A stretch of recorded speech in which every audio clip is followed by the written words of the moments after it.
실전 78 들어갑니다. 실전 78, 79까지 해서 이제 심청전은 대표적인 장면들이 다 나온 거라고 보면 돼. 이때 신봉사는, 자, 신봉사 내목한 치고, 딸을 잃고 모진 목숨 죽지 못하여 근근히 살아갈제 도화동 사람들이 심소저가 지극한 요성으로 물에 빠져 죽은 이를 불쌍히 여겨 타로비를 세워오고 글을 지었으되. 자, 떨어질 타자. 눈물이죠. 눈물 떨어지는 비석이야. 타로비. 안 못 보는 아버지 위에 제 몸 바쳐 효도하러 용궁에 갔네. 안개 어린 바다에 마음만 떠 있으니 봄풀의 해마다 한이 서린다. 가는 행인이 비문을 보고 아니 우는 이 없고 신봉사는 딸이 생각나면 그 비를 안고 울었다. 마을 사람들이 신맹인의 돈과 곡식을 늘려서 집안 형편이 해마다 늘어갔다. 자, 문제는 뺑파야. 중략된 부분이 이제 실전 77에서 본 뺑파가 와서 거덜나게 하는 장면들이 나오고, 집안 살림이 점점 줄어드니 신봉사가 생각다 못해서 여보소 뺑덕이네 우리 형편 착실하다고 남이 다 수군수군 하더니 근래에 어찌해서 형편이 못되어 다시금 빌어먹게 되어가니 이 늙은 것이 다시 빌어먹자 한들 동네 사람도 부끄럽고 내 신세도 말이 아니니 어디로 낯을 들어 다니겠는가. 뺑덕어미가 대답하되, 자, 뺑덕어미 세목골 쳐놔. 자, 심청전의 교육학적 의미라는 소논문이 있는데, 자, 선생님 두 종류가 있어. 심청 선생님, 그 다음에 뺑덕 선생님이 계셔. 학생은 누구냐? 신봉사야. 자, 신봉사가 쌤 물 떠다 주세요 뭐 이런다고. 신봉사. 심청이는 떠다 드려. 아주 좋은 선생님이지. 뺑덕어미는 네가 떠다 먹어라 이런다고. 안 떠다 줘. 스스로 알아서 하게 하는. 스스로 알아서.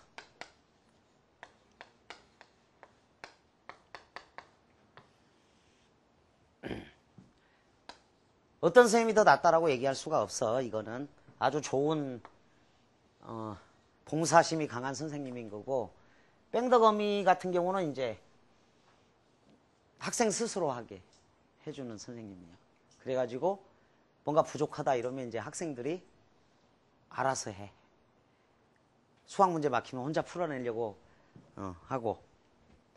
그래서 신봉사가 서럽다, 눈 떠야겠다라고 생각하는 건 뺑덕어미 선생님에게서 기인하는 요소가 커. 이렇게 다 해달라는 대로 해주는 선생님도 필요하겠지만, 사실은 우리 학생들 입장에서는 어떤 게 학생들을 더 위한 걸까? 학생들 입장에서는 학생들 스스로 하게 만들어주는 선생님도 좋은 선생님이야. 굳이 얘기를 하면은. 그러니까 여러분들이 여기 뺑덕어미를 이제 굉장히 악인으로 볼 수가 있는데, 이거를 이제 약간 좀 다르게 시각을, 각도를 바꿔서 보면 나름대로의 교육학적 의미가 있어. 그러니까 심청 선생님 같은 분이 계실 거고, 질문 잘 받아주시는 선생님, 그 다음에 뺑덕 선생님 같은 분도 계실 거야. 그래서 여러분들이 서럽다, 언어 실력 올려야겠다, 수학 실력 올려야겠다 이렇게 생각하는 측면도 있으니까, 하여간 어떤 고전 소설은 하나의 각도에서만 보는 게 아니라 다양하게 해석이 가능해. 그게 이제 열린 텍스트라서 그래. 여기 이제 뺑덕어미가 신봉사를 굉장히 서럽게 하지. 그건 이제 봉사니까 그러는 거야. 그래서 눈을 뜨면 되잖아. 눈을 떠야겠다 이런 생각을 하면 그것도 나름대로 의미가 있는 그런 역할이라고 볼 수 있다. 봉사님 여태 잡수신 게 무엇이오? 식전마다 해장하신다고 죽값이 82냥이요. 저렇게 갑갑하다니까. 낳아서 키우지도 못한 것 벤다고 살구는 어찌 그리 먹고 싶던지. 살구값이 이런 성냥이요. 저렇게 갑갑하다니까. 신봉사 동그라미. 속은 타지만 헛 웃음 웃으며. 갈등이죠. 일단 갈등은 있었지만, 갈등하다가 야, 살구는 너무 많이 먹었다. 그렇지만은 계집 먹은 것은 쥐 먹은 것이라 하니 따져봐야 쓸데없다. 우리 세간기물을 다 팔아가지고 빗줄 타양으로 가세. 그러고 싶으면 그리 합시다. 약간 남은 살림살이 다 팔아서 이고지고 빗줄 타양으로 떠돌이 생활에 나섰다. 자, 신봉사가 있는 곳은 육지야. 04년 6월 평가원에 나온 것. 하루는 옥황상제께서, 옥황상제, 이게 병치라고. 병치. 병치다. 사해 용왕에게 말씀을 전하시기를 심소저 원로 방연의 기한이 가까우니 인당수로 돌려보내어 좋은 때를 잃지 말게 하라. 분부가 지엄하시니 사해 용왕이 명을 듣고 심소저를 보내실제 큰 꽃송이 넣고 두 시녀를 곁에서 모시게 하여 아침 저녁 먹을 것과 비단보배를 많이 넣고 옥화분에 고이 담아 인당수로 보내었다. 이때 사해 용왕이 친히 나와 전송하고 각궁 시녀와 여덟선녀가 여쭙기를 소저는 인간 세상에 나아가서 부귀와 영광으로 만만세를 즐기소서. 죽었으니까. 자신의 모든 것을 바쳤으니까. 이제 고진감래가 올 때가 된다. 뭐 그런 내용이 있는 거겠죠. 소저 대답하되 여러 왕의 덕을 입어 죽을 몸이 다시 살아 세상에 나가오니 백골난망이요. 모든 시녀들과도 정이 깊어 떠나기 섭섭하오나 이승과 저승의 길이 다르기에 이별하고 가기는 하지만은 수궁의 귀하신 몸 내내 평안하옵소서. 하직하고 돌아서니 순식간에 꿈같이 인당수에 번듯떠서 뚜렷이 수면을 영롱케 하니 천신의 좋아요 용왕의 신령이었다. 자, 밑줄 바람이 분들 끄떡하며 비가 온들 떠내려 갈소냐. 이렇게 정확하게 찾아줘야 돼. 제시문에서 그 10번 문제를 보면 4번 선택지에 서술자가 작중 상황에 개입하고 있다가 이 장면이야. 그런데 평가원 시험이든 수능 시험이든 요 4번 선택지는 굉장히 많이 나왔던 거야. 10번의 4번 선택지는. 그런데 작년 대성 모의고사에서 전공 모의고사에서 채봉감별곡 문제가 나왔을 때 요런 선택지가 있었어. 그런데 제시문에는 없어. 서술자가 개입한 부분이 전혀 없는 부분도 있단 말이야. 고전소설에. 그렇기 때문에 여러분들이 무조건 기계적으로 이건 당연히 있어 이렇게 생각하면 안 된다는 거야. 무슨 뜻인지 알겠지? 제시문이다. 자, 10번의 사에다가 제시문이라고 적고 선생님 기억으로 0707 대성 모의고사다. 거기 채봉감별곡 이렇게 써놔. 0707 대성 모의고사에 채봉감별곡에 이런 게 안 나오는 부분도 있다. 그래서 굉장히 많이 틀렸어 학생들이. 그건 제시문을 봐야 되는데 기계적으로 이렇게 하기 때문이야.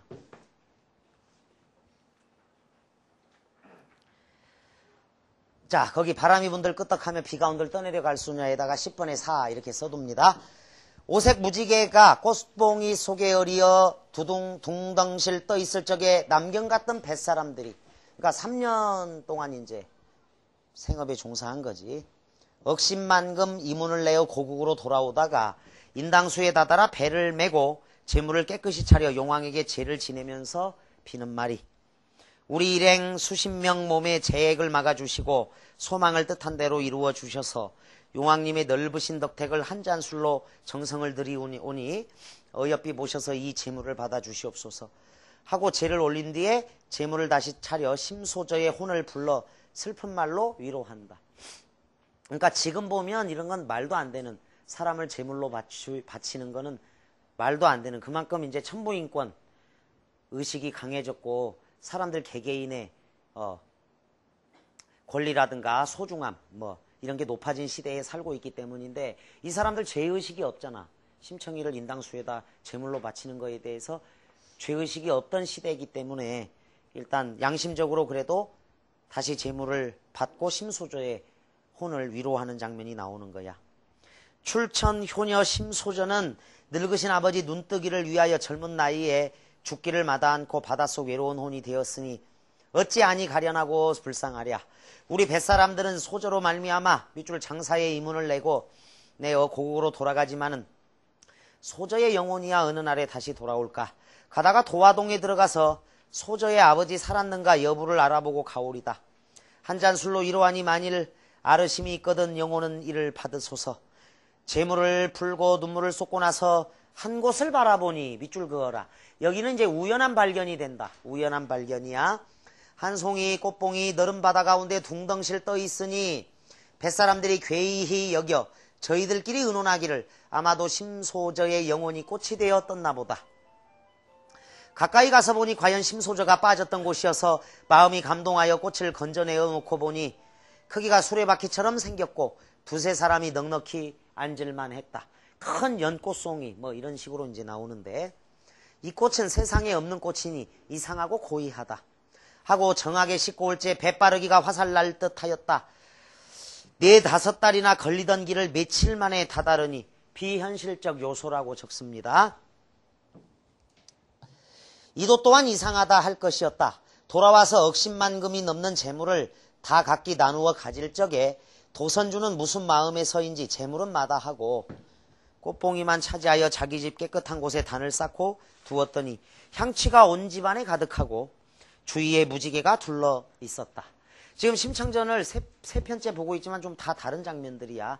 여기 실전 79도 마찬가지. 그래서 나름대로 이렇게 연결을 지어서 보면 돼요. 여러분들이.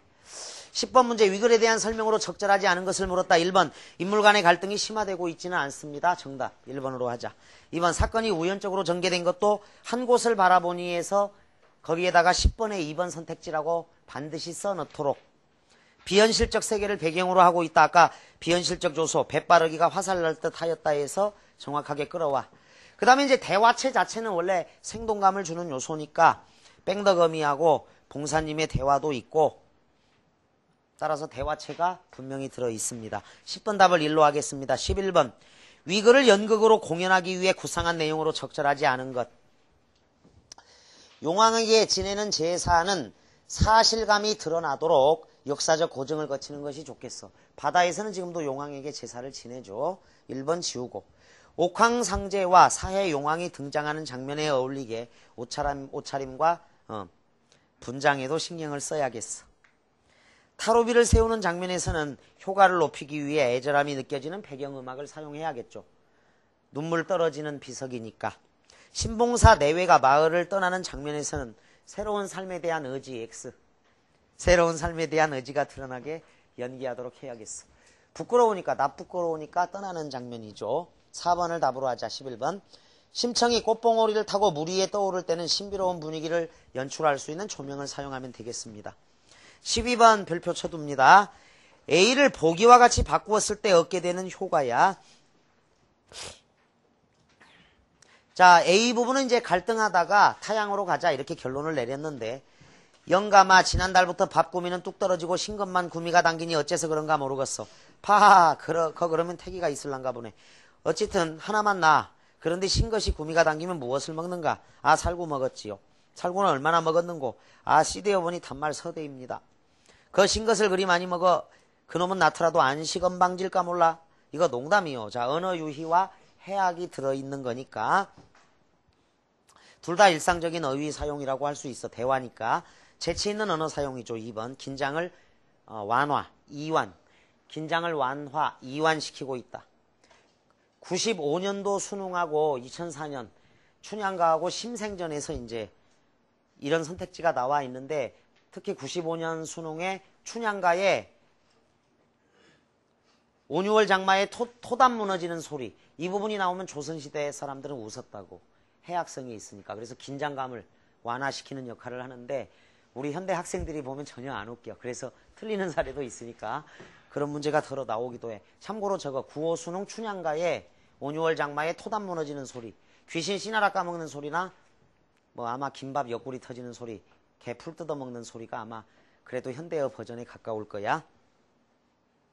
새로운 정보 추가 특별히 뭐 없고요. 인물이 처한 상황 사실적이다. 둘 다 사실적이고 내적 갈등이 아니죠. 외적 갈등을 하다가 결국 타양으로 가자 이렇게 결론을 내린 겁니다. 12번 답은 2번으로 가면 된다. 언어 유희가 활용이 된 거고 13번입니다. 기억에서 신봉사의 심정입니다.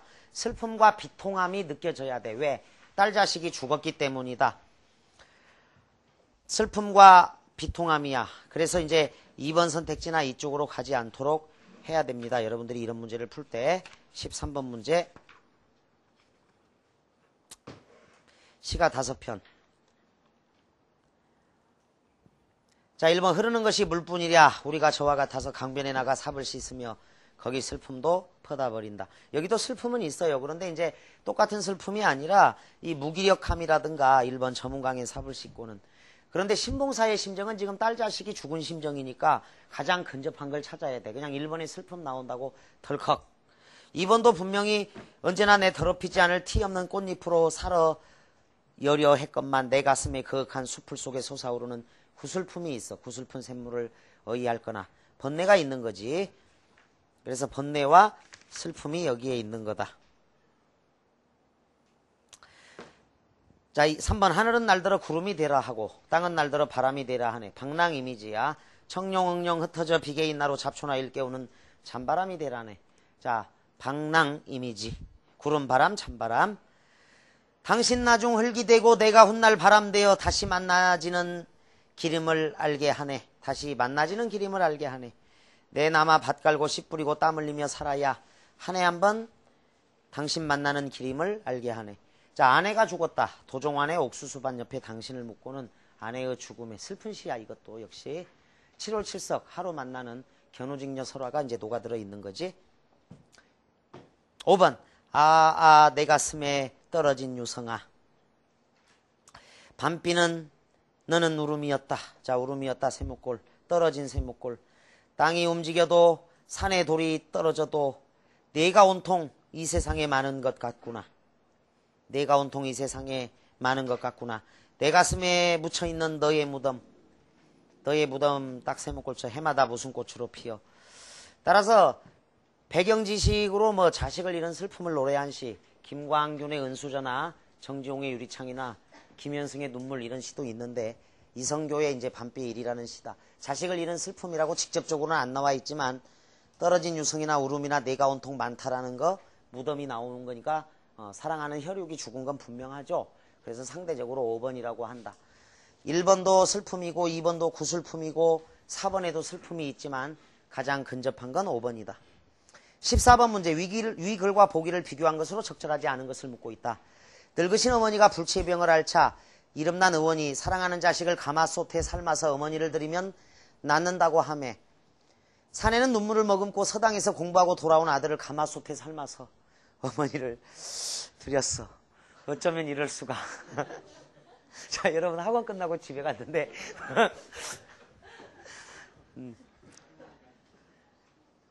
아버지가 기다리고 있어. 특별히 잘해줘. 쟤야 오늘 고생했지 하면서. 자, 가마솥에 병이 즉시 나왔다. 자, 그런데 또 아들이 들어왔다. 자, 하여간 집에 갈 때 조심해. 이상하여 가마솥을 살펴보니 먼저 온 아들은 산삼이었다. 산신령이 효심에 감동하여 산삼을 아들로 만들어서 먼저 집에 보낸 것이었다. 이게 이제 산삼동자설하네. 자, 효자, 행위자는 심청과 사내고요. 희생자는 심청과 자식입니다. 효도행이 인당수에 빠졌고 가마솥에 집어넣었어. 기적의 주체는 심청전에서는 이제 옥황상제라고 봐야겠죠. 산삼동자 설화에서는 산신령이다. 효행의 목적. 자, 아버지의 눈을 뜨게 하려고, 아픈 어미를 살리려고. 그래서 14번 답을 사로 하자. 자, 심청전 하나 더. 실전 79. 17번 이런 경우는 이제 시간 싸움이야. 실전 79 보자. 한 곳을 닫아라 돛을 지우고 단 내리니 여기가 바로 인당수라 319쪽입니다. 거센 바람 크게 일어 바다가 뒤누우며 어룡이 싸우는 듯 병력이 일어난 듯 너른 바다 한가운데 일천석 시름배 도도 잃고 닷도 끊어지고 용총도 부러지며 키도 빠지고 바람 불고 물결쳐 안개비 뒤섞여 잦아진데 갈 길은 천리만리나 남아있고. 이런 사설지조 삼안 알지? 삼안. 사설지조 삼안. 나무도 바에돌도 없는 산에 매에게 쫓긴 까토리의 안. 그 다음에 요 부분이야. 일천석 시름배에 도도 잃고 닷도 잃고 닷도 끊어지고 용총도 부러지고 키도 빠지고 바람 불어 물결쳐 안개 뒤섞여 자욱한 날에 갈 길은 천리나 만리나 남아있고 사면은 어둑하고 천지가 적막하여 간신히 떠있는데 수정 만난 도사공의 안 이렇게 바뀐다고. 해적 만난 도사공의 안. 엊그제 님녀인 내 안 얻다가 비교를 하리요. 그래서 대조가 아니라 비교가 있는. 그러니까 이제 이런 부분이 관용적 표현이야. 적어도 관용적 표현으로 사설시조 3안이라고 적어. 사설시조 3안은 점층법이야. 엊그제 임여인 내 안이야. 얻다가 가을하리요 이래서 가투리의 안, 도사공의 안, 임여인 내 안. 대조가 아니라 비교다. 비교가 있어. 그런데 그런 시조는 해악은 아니야. 임과 이별한 슬픔이 있는 거야. 보통 사설시조 하면 여러분들이 해악이라고 생각하기 십상인데, 자, 비통함이야. 임과 이별한 슬픔, 이별의 슬픔을 노래한 사설시조다. 실제로 그 비문학에서 제시문에 해악이 나오고 사설시조 주고 뭐 현대시라든가 이런 언어유희 부분을 줬는데, 그냥 학생들이 사설시조는 전부 다 해악이다 이렇게 생각하고 틀린 사례가 워낙 많아. 사설시조 이 3안은 특히 임과 이별한 슬픔을 노래한다는 걸 적어두는 게 좋겠다. 그런데 어쨌거나 그 해적도 참 해적질을 하기 위해서 태풍 칠 때 해적질을 했으니까 목숨 걸고 해적질을 했던 건데, 여기에 분위기와 어울리지 않는 상투적 표현이 천지정막이야. 천지정막. 왜 천지정막이 말이 안 돼? 천지가 아주 고요해, 정막해. 그런데 지금 태풍이 일어난 부분이잖아. 그래서 안 맞는 거야. 사설조로 길어지면서 마구 집어넣다 보니까 엉뚱한, 사설시조에서는 막 백두파, 거센 물결, 풍랑 이런 게 나오는데 천지정막은 상투적인 표현으로 나와 있다. 상투적 표현으로. 천지가 정막하여 간신히 떠오는데 배쩌는 탕탕. 돛대도 와지끈 순식간에 위태하니 도사공이야 모두들 겁을 내요. 자, 위태롭다. 그래서 18번은 그냥 4번 설상가상 엎친데 덮친 격으로 정리를 하면 된다. 자, 풍랑을 만났는데 계속 좋지 않은 일이 발생한다. 각주구검 순망치한 좌충우돌 백년하청, 다 유명한 한자 성어들이니까 349쪽에 가면 해설이 잘 나와 있으니까 그걸로 정리합니다. 349쪽 해설로 잘 정리한다. 자, 다시 제시문. 도사공이야 모두들 겁을 내어 정신이 달아나고 고사재물 차릴 적에 섬쌀로 밥을 짓고 동이술에 큰 소 잡아온 소다리, 온 소머리 사지 갈라 올려놓고 큰 돼지 잡아 통째 삶아 큰 칼 꽂아 기는 듯이 받쳐놓고 삼색실과 오색 탕수 가진고기 식혜류와 온갖 과일 방위 차려 보여놓고 심청을 목욕시켜 흰옷으로 갈아입혀 상머리에 앉힌 뒤에 도사공이 앞에 나서 북을 둥둥 울리면서 이제 고사를 지냅니다.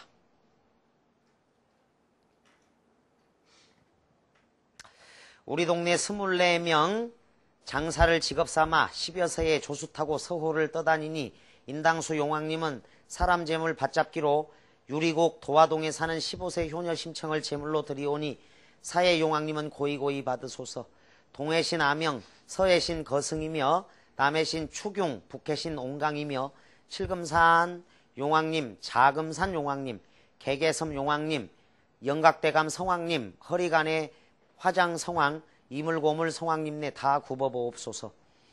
물길 천리 먼 길에 바람구멍 열어내고 낮이면 고를 넘어 대야에 물 담은 듯이 배가, 자 밑줄 배가 무쇠도 되고 닷도 무쇠가 되고 용총마료 닷줄 모두 다 무쇠로 점지하시고 빠질 근심 없sap고 재물 잃을 근심도 없애시어 억심만금 이익 남겨 동그라미 치고 웃음으로 즐기고 춤으로 기뻐하게 점지하여 주옵소서. 하며 북을 두리둥 치면서 심청은 시각이 급하니 어서 바삐 물에 들라. 자, 심청이 거동보소 판소리 문체조 94 2차 수능에 나온 장면이야. 이제 이 뒷부분이 두 손을 앞장하고 일어나서 하느님 전 비는 말이 비나이다 비나이다 하느님 전에 비나이다. 심청이 죽는 일은 추호라도 섭지 아니하여도 병든 아버지 깊은 하늘 생전에 풀려하고 이 죽음을 당하오니 명천은 감동하사 어두운 아비 눈을 밝게 띄워 주옵소서. 눈물지며 하는 말이 여러 선인님네 평안이가 없이고 억심만금 이문 남겨 이 물가를 지나거든 나의 혼백 불러내어 물밥이나 주시오. 하며 안색을 변치 않고 뱃전에 나서보니 티 없이 푸른 물은 월러렁 콸렁 뒤둥구리 굽이쳐서. 자, 상징어 의성어 어태어 물거품 북적지대한데 심청이 기가 막혀 뒤로 벌떡 주저앉아 뱃전을 다시 잡고 기절하여 엎딘 양은 참아보지 못할 지경이었다. 무섭죠. 백척간두 위험한 상황이야.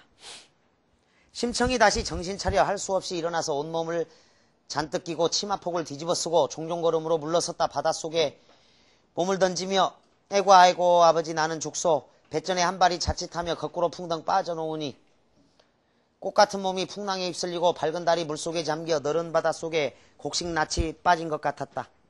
새는 날 기운같이 물결은 잔잔하고 광풍은 사가지며 안개 자욱하여 가는 구름 머물렀고 맑은 하늘 푸른 안개 새는 날 동방처럼 날씨 명랑했다. 토사공하는 말이 고사를 지낸 후에 날씨가 순통하니 심낭자덕 아니신가. 좌중이 같은 생각이라 고사를 마치고 술 한 잔씩 먹고 담배 한 대씩 먹고 행선함새 그리함새 어기야 뱃노래 한 곡조에 삼승도치를 채워 양쪽에 갈라달고 남경으로 들어갈지 와룡수 여울물에 쏘아놓은 살대같이 기러기 다리에 전한 편지 북해상의 기별같이 순식간에 남경으로 다다랐다. 이때 심낭자는 너른 바다에 몸이 들어 죽은 줄로 알았는데 무지개 영롱하고 향내가 코를 찌르더니 맑은 피리소리 은근히 들리기에 몸을 머물러 주저할제 옥황상제 하교화사 인당수 용왕과 사해 용왕 지부왕에게 일일이 명을 내리셨다. 옥황상제께서 내일 출천 효녀 심청이가 그곳에 갈 것이니 몸에 물 한 점 묻지 않게 할 것이며 만일 모시기를 실수하면 사해 용왕은 천벌을 주고 지부왕은 파문을 내릴 것이니 수정궁으로 모셔들여 3년 받들고 단장하여 세상으로 돌려보내라. 이제 하늘이 도와주는 거니까 이제 비현실적 요소가 이렇게 나타나는 거죠. 자, 15번 위글을 읽고 난 후에 반응이다. 운명을 개척하는 것은 아닙니다. 이런 건 심청이가 예상한 일이 아니야. 죽을 줄로 알고 뛰어든 거니까. 아무런 감정의 동요 없이 죽음을 수용하는 부분은 아니죠. 비장이 있어. 바다에 뛰어내릴 장면에는 비장미가 있다. 슬프고 장엄하고. 당대 해상무역의 거래 방식 을 파악할 수 있는 좋은 자료가 되겠어. 해상무역의 거래 방식은 몰라. 그냥 사람을 제물로 바치는 풍습이 남아있다 이 정도지. 심청과 선인들은 각자 자신들의 목적을 달성하기 위해 행동하고 있는 건 분명하죠. 선인들도 억신만큼 이익을 남기려고 하는 거고 심청이는 아버지 눈을 뜨게 하기 위한 거니까 불합리한 사회 구조에 저항하는 피지배 계층의 모습 엑스한다. 아예 해당 안 되고 이런 게 이제 뭐 홍길동전 이런 데 있을 수 있는 거지. 16번 보기는 위작품의 전체의 서사구조를 정리한 것이다. 위글과 보기를 관련지어 내린 판단으로 적절하지 않은 것을 묻고 있다. 자, 이런 건 이제 정성을 다한 문제야. 문제 난이도를 떠나서 보기 1단계 현실계다. 가난한 맹인의 집에서 출생한 심청이 고생하며 살다가 부친을 위해 인당수에 투신했다. 2단계 환상계 용왕들의 도움으로 심청은 수정궁으로 가고 선녀가 된 어머니를 만나는 장면이 뒷장면에 이어져 3단계 현실계 심청이 황후가 되어 맹인잔치를 열어 신봉사와 제외하죠. 신봉사는 눈을 뜨는 장면이 있다. 1번 위글의 선인들은 보기 1단계에 등장하는 인물입니다. 일단 이 위글의 옥황상제는 보기 2단계의 도움을 지시했고요. 3. 위글은 보기 3단계로 미루어 볼 때 행복한 결말이 되겠죠. 행복한 결말로. 4. 위글에서는 현실계에서 환상계로 공간적 이동도 나타나고 있습니다. 5번 위글은 환상계를 속 이야기로 하는 액자식 구성은 아닙니다. 이거는 액자식 구성은 구운몽에서 그러니까 좀 달라. 구운몽에서 성진이 양소유로 환생해서 양소유로의 삶을 살아가. 근데 잠깐 심청이가 용궁에 가 있다가 3년 지나서 다시 환생하는 거니까 액자소설이라고 볼 수 없고 순차적으로 이렇게 읽어나가면 되는데 이 병치는 있다. 현실세계의 신봉사와 용궁의 심청이 이게 이제 04년 6월 평가원에 나온 부분이야. 참고로 적어도 0406 평가원 거기에 대립적인 두 공간을 병치시켜 서사가 진행되는 그런 내용이 나온다. 병치. 17번 꼼꼼히 일일이 철저히 비교 대조하라. 쓱 한번 풀고 맞으면 다행이지만 실수하는 일이 생길 수도 있다. 보기는 위글의 근원설화야. 보기와 위글을 비교하여 설명할 때 적절하지 않은 것. 겉하지설화다. 신라의 아찬 양패가 당나라의 사신으로 갈 때 배가 곡도에 이르자 풍랑이 크게 일어나 열흘 이상이나 묵게 되었다. 양패가 섬 안에 있는 연못 위에서 제사를 지내니 그날 밤 꿈에 노인 모습을 한 서해 용왕이 나타나 양패를 호위하는 50인의 궁수 활 쏘는 사람 중 한 사람을 바치면 밑줄 한 사람을 바치면 백길이 무사하리라고 말합니다. 나무 조각에 궁수들의 이름을 적어 물속에 가라앉게 한 결과 밑줄 겉하지라는 사람이 뽑히어서 홀로 섬에 남게 되자 순풍이 일어나 배는 떠나가게 됩니다. 거타지가 근심에 쌓여 있는데 서해 용왕이 못 속에 나와 어떤 중이 해가 뜰 때 하늘에서 내려와 자손들의 간을 빼먹어 자기 부부와 딸 하나만 남게 되었으니 거타지의 활쏘기 능력을 발휘하여 중을 쏘아달라고 부탁합니다. 거타지가 용왕의 부탁을 받아들여 중을 활로 쏘니 늙은 여우가 되어 땅에 떨어져 죽었습니다. 이에 용왕은 거타지에게 감사의 뜻을 나타내고 자기 딸을 아내로 주었으며 용 2마리를 시켜 거타지를 받들고 사신의 배를 따라가서 당나라까지 호위하게 하니 용 2마리 당나라 황제가 보고를 받고 사신 일행을 후히 대접했다는 설화. 자, 보기와 위글은 사람을 제물로 바치는 모티프가 근원설화가 똑같으니까 공통점이죠. 지우고 2번 보기와 달리 위글에는 악행을 저지르는 요물이 등장하지 않습니다. 위글에는 없어요. 이익을 내기 위해서 제물로 바치는 풍습대로 한 거고 심청이 역시 기꺼이 아버지 눈을 뜨게 하기 위해서. 근데 보기에는 여우가 있죠. 늙은 여우. 3번 보기와 위글에서는 용왕이 안전한 항해를 주관한다는 발상을 찾을 수 있습니다. 4번 보기와 위글은 스스로 희생을 선택하면 행복하게 된다는 교훈을 제시하고 있다 그랬는데 위글의 심청이는 스스로 희생을 선택한 경우고 보기의 거타지는 물속에 가라앉게 한 결과 거타지라는 사람이 뽑혀서 스스로 선택한 게 아니기 때문에 답을 사로 한다. 5번 보기에서는 주인공의 재능에 위글에서는 주인공의 바람직한 심성에 초점을 맞추고 있는 게 분명하죠. 활을 잘 쏘는 거타지 재능이죠. 심청이의 심성이 나옵니다. 18번은 설상가상으로 정리를 했습니다. 그래서 오늘 4개 그런데 심청전에 이제 장면이 다 달랐고 출제가 된다면 또 이런 부분에서 나올 수도 있으니까 문제는 쉽지만 제시문을 일단 강독을 하고 제시문을 읽고 모든 답은 제시문에 있다라는 원칙대로 풀어줘야 되겠다. 특히 아까 10번에 4번 설명할 때 제시문에 서술자 개입이 없는 부분도 있으니까 철저하게 제시문에 근거해서 답을 찾는 훈련을 여러분들이 꾸준히 해줘야겠습니다. 자, 감사합니다.